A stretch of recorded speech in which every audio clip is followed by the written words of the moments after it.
I'm just going to be describing and telling you about different terms, different planes, different ships, different tanks, even. And just talking about the terminology, their history, what they good, what they bad. And that's pretty much it. All right, this is it. Story of the Luftwaffe. Here we go. Actually, the pilots were being trained in the late 20s by the airline company Lufthansa, and that's why they were so readily available to have all these pilots ready with its creation in 1935. So before I get into the big stuff, a lot of the German planes had two letters and then numbers after it. That was the manufacturer and then their model number. So the first plane I'm talking about would be the He-51, which is the Heinkel, the company made it, dash 51. So you'll be seeing that a lot, and I will explain the company sometimes and what they did, and they go into more detail.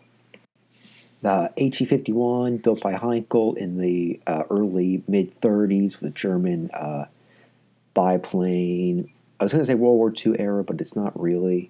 It was designed before and during the Spanish Civil War. It was actually very quickly outdated even during that war. So calling it a World War II fighter, I use very lightly because it was only used in the early stages. But it had light machine guns. It was fast for a little bit, but again became quickly obsolete due to other countries getting the upper hand. I know I breezed over the He-51 pretty much because the plane didn't even matter. It only lived a little bit, but now we're going to the big, meaty planes of the Luftwaffe. We're going to begin with the Ju-87, or the critically acclaimed Stuka. All right, we're going on to the Junkers Ju-87, the famous Stuka dive bomber. Pretty much changed the world forever in dive bombing technologies. This was started to be developed in 1934, 1935, and began combat during the Spanish Civil War. And Ju-87 is part of Condor Legion, was a very powerful unit, and they gained the aerial superiority and pretty much led to the fascist victory in Spain. The Ju-87 fought on pretty much all the European fronts. About 6,000 were made and saw continuous upgrades until about 1944. The Ju-87 during the early stages of World War II was influential and vital to the Nazi blitzkrieg, which helped the victories in Poland and France. And when I say victories, I mean complete and total invasion.